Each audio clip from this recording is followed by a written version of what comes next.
Saya tetap setuju hukuman mati. Pemberlakuan hukuman mati saya tetap setuju.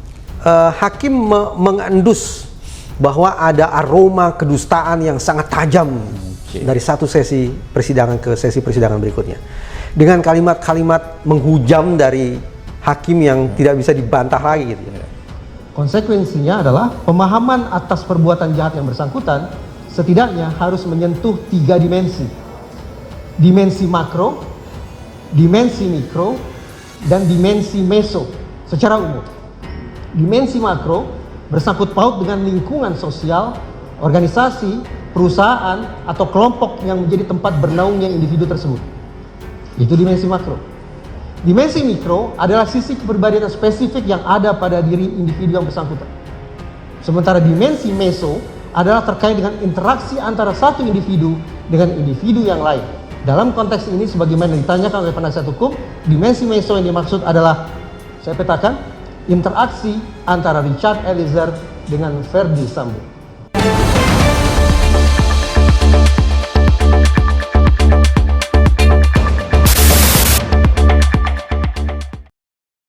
Jangan lupa di-subscribe.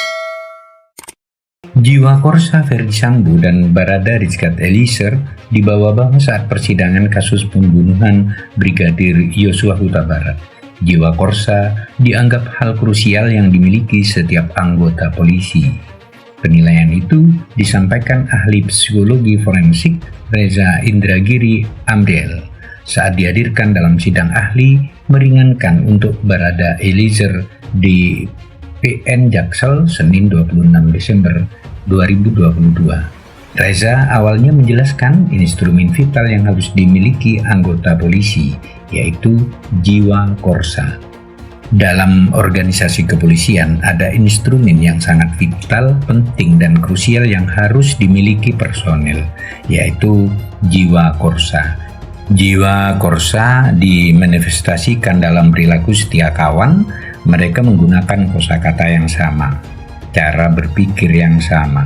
Mereka menunjukkan ketaatan, mereka menunjukkan kepatuhan, ketundukan, dan keseragaman. Itulah jiwa korsa yang harus dimiliki insan kepolisian. Sambungnya, jiwa korsa menyimpang. Setelah memaparkan perihal jiwa korsa, Reza bicara mengenai suatu bentuk menyimpang.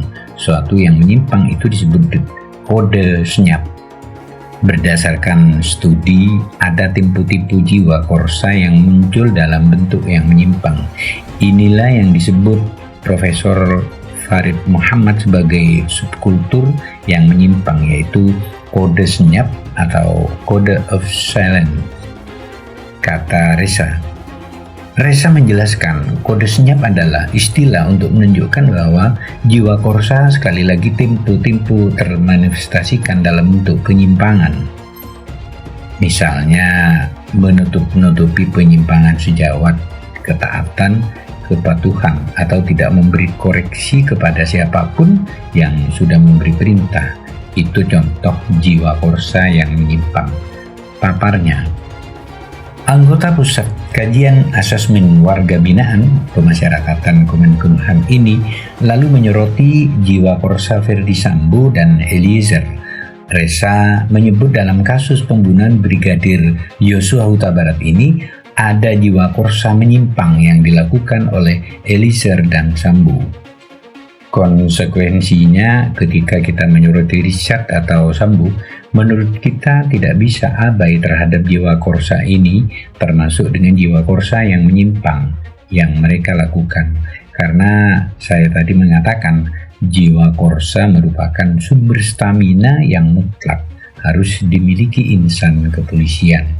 Ucapnya, apakah Bung Reza setuju, bukan dalam konteks kasus ini saja ya, apakah Bung Reza setuju dengan hukuman mati, bukan dalam konteks perkara ini saja? Saya tetap setuju hukuman mati. Pemberlakuan hukuman mati saya tetap setuju. Jadi Bung Reza tetap setuju dengan adanya hukuman mati, walaupun bukan dalam konteks tidak spesifik pada kasus ini. Secara umum saya tetap mendukung adanya pemberlakuan hukuman mati. Oke. Jadi memang filosofi yang paling purbakala gitu ya, eye for an eye. Mata balas mata, nyawa balas nyawa. You scratch my back, I'll scratch your back. You stab my back, I'll stab your back. Sesederhana itu. Kau bunuh, maka imbalan yang tepat adalah kau juga dibunuh. Untuk memahami tentang perilaku atau perbuatan jahat terhadap manusia, terhadap individu, termasuk dalam hal ini adalah Richard Eliezer misalnya, akan sangat baik apabila kita melakukan pemetaannya secara komprehensif. Saya tidak yakin ada manusia yang hidup di dalam ruang vakum. Manusia, siapapun itu, pasti berinteraksi dan terpengaruh oleh lingkungannya. Konsekuensinya adalah pemahaman atas perbuatan jahat yang bersangkutan setidaknya harus menyentuh 3 dimensi. Dimensi makro, dimensi mikro, dan dimensi meso secara umum. Dimensi makro bersangkut paut dengan lingkungan sosial, organisasi, perusahaan, atau kelompok yang menjadi tempat bernaungnya individu tersebut. Itu dimensi makro. Dimensi mikro adalah sisi kepribadian spesifik yang ada pada diri individu yang bersangkutan. Sementara dimensi meso adalah terkait dengan interaksi antara satu individu dengan individu yang lain. Dalam konteks ini, sebagaimana ditanyakan oleh penasihat hukum, dimensi meso yang dimaksud adalah, saya petakan, interaksi antara Richard Eliezer dengan Verdi Sambo. Itu penjelasan umumnya. Apabila dibutuhkan, saya akan elaborasi satu persatu. Baik, saya minta untuk ini pada ahli. Saya mulai dari dimensi makro terlebih dahulu. Makro, ya. Sekali lagi, sepemahaman saya, baik itu Richard Eliezer maupun Verdi Sambo adalah bagian dari institusi kepolisian, Baik. institusi lembaga penegakan hukum. Di dalam organisasi kepolisian, ada satu instrumen yang sangat vital, yang sangat penting, yang sangat krusial, yang harus dimiliki oleh setiap personil. Harus dimiliki oleh setiap personil, yaitu jiwa korsa.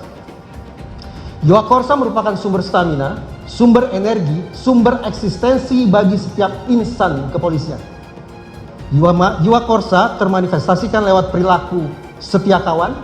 Mereka menggunakan kosakata yang sama, mereka menggunakan cara berpikir yang sama, mereka menunjukkan ketaatan, mereka menunjukkan ketundukan, kepatuhan, keseragaman.